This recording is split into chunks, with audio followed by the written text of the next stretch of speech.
Hello students, আমার চ্যানেলে তোমাদেরকে স্বাগত। শুরু করছি ক্লাস 12 অর্থাৎ 2026 সালে যারা ক্লাস 12-এর থার্ড সেমিস্টার পরীক্ষা দেবে তাদের জন্য থার্ড সেমিস্টারের একটি রাষ্ট্রবিজ্ঞানের ক্লাস। ঠিক আছে, তো তোমাদের জন্য দেখতে পাচ্ছ যে উচ্চ মাধ্যমিক প্রশ্নবিচিত্রা রায় মার্টিনের উচ্চ মাধ্যমিক প্রশ্নবিচিত্রা থার্ড সেমিস্টার। এখান থেকে আমরা চ্যাপ্টার ওয়াইজ প্রত্যেকটা বিষয়ে চ্যাপ্টার ওয়াইজ আমরা এখান থেকে কভার করব। ঠিক আছে, তো প্রথম থেকে শেষ পর্যন্ত দেখবে। আমি কিন্তু ইতিমধ্যে তোমাদের বাংলা এবং এডুকেশনের ক্লাস অলরেডি আমি দেওয়া শুরু করে দিয়েছি গতকাল থেকে।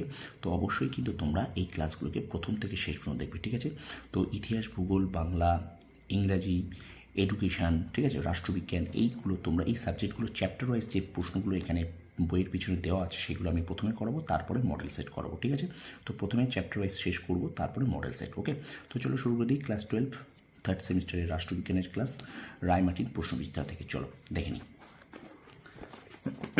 দেখো, তোমাদের রাষ্ট্রবিজ্ঞানের প্রথম যে অধ্যায়টা আছে দ্বিতীয় বিশ্বযুদ্ধোত্তর পর্বে আন্তর্জাতিক সম্পর্ক, এই অধ্যায় থেকে আমরা এখান থেকে পড়বো। ঠিক আছে, তো দেখো প্রথম প্রশ্ন, দেখো প্রক্সি যুদ্ধ কৌশলটি ব্যবহৃত হয়েছিল ঠান্ডা লড়াইয়ে। ওয়ার্স চুক্তি গঠিত হয় কার উদ্যোগে? Soviet union. সল্ট ওয়ান স্বাক্ষরিত হয়েছিল 1972 সালে। জোট নিরপেক্ষ আন্দোলনের জনক জওহরলাল নেহরু। পঞ্চশীল নীতি ভারত ও চীনের মধ্যে স্বাক্ষরিত হয় 1954 সালে। মার্শাল পরিকল্পনার মূল উদ্দেশ্য ছিল মার্কিন যুক্তরাষ্ট্র কর্তৃক অর্থনৈতিক পুনরুজ্জীবন ঘটিয়ে ইউরোপীয় দেশগুলিকে নিয়ে সোভিয়েত বিরোধী একটি জোট গঠন করা। ঠিক আছে, এটা ছিল কিন্তু মার্শাল পরিকল্পনার মূল উদ্দেশ্য, অপশান সি। আচ্ছা, ঠান্ডা লড়াইকে যুদ্ধের এক নয়া কৌশল বলেছেন ফ্রিডম্যান। পরে প্রশ্ন, দেতাত একটি ফার্সি শব্দ। কোন সম্মেলনের মাধ্যমে ঠান্ডা লড়াইয়ের সূত্রপাত ঘটে? পটসডাম সম্মেলন। পরে প্রশ্ন, পেরেস্ত্রয়িকা হল অর্থনৈতিক বিকেন্দ্রীকরণ। বেলগ্রেড সম্মেলন অনুষ্ঠিত হয় 1961 সালে। আচ্ছা, কিউবার সংকট কবে দেখা যায়? 1962 সালে। দেতাত ও ঠান্ডা লড়াইয়ের মধ্যে পার্থক্য হলো হ্রাসকরণ উচ্চ স্তরে। ঠিক আছে, একটু শেয়ার করবে, এটা চ্যাপ্টার ওয়াইজ ক্লাসের রাষ্ট্রবিজ্ঞানের প্রথম পর্ব রায় মার্টিন প্রশ্নবিচিত্রা থেকে, একটু শেয়ার করবে। তারপর দেখো, দ্বিমেরু কেন্দ্রিক রাজনীতি বলতে বোঝায় দ্বিতীয় বিশ্বযুদ্ধের অবসানের পর প্রথমে ইউরোপ ও পরে সমগ্র বিশ্বে এক্স ও ওয়াই এর নেতৃত্বে সূচিত ধনতান্ত্রিক ও সমাজতান্ত্রিক মতাদর্শভিত্তিক সংগ্রাম। ও এক্স ও ওয়াই হলো এটা সোভিয়েত ইউনিয়ন ও মার্কিন যুক্তরাষ্ট্র। আচ্ছা, ন্যাম এর পুরো কথাটি হলো নন অ্যালাইন্ড মুভমেন্ট।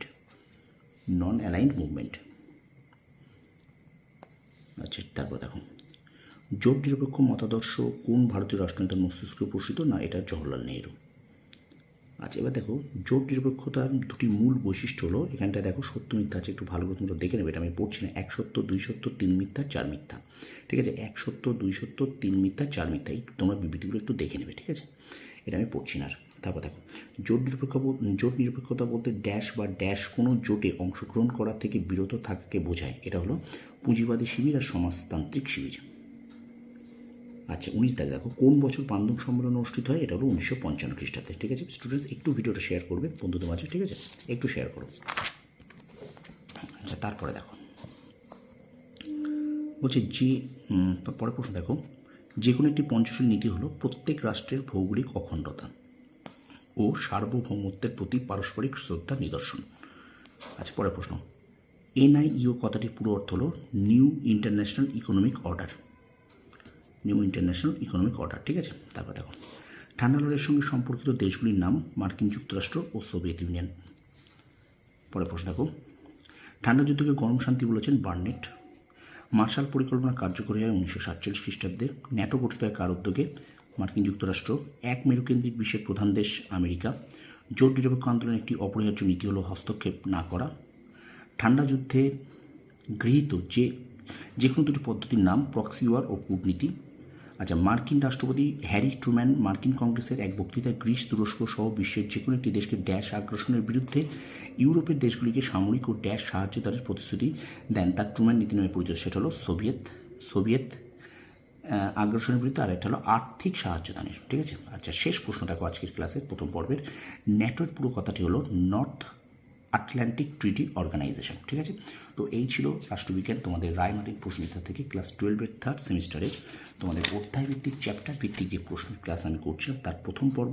তো অবশ্যই কিন্তু ভিডিওটা ভালো লাগলে লাইক করবে, কমেন্ট করবে, বন্ধুদের মাঝে বেশি করে শেয়ার করে দেবে। আর আমার চ্যানেল যদি নতুন হয়ে থাকে অবশ্যই চ্যানেলটা সাবস্ক্রাইব করে আর পাশে থাকা বেল আইকনটি প্রেস করে রাখো। তোমরা সফল হও, তোমাদের সাফল্য কামনা করি। ধন্যবাদ।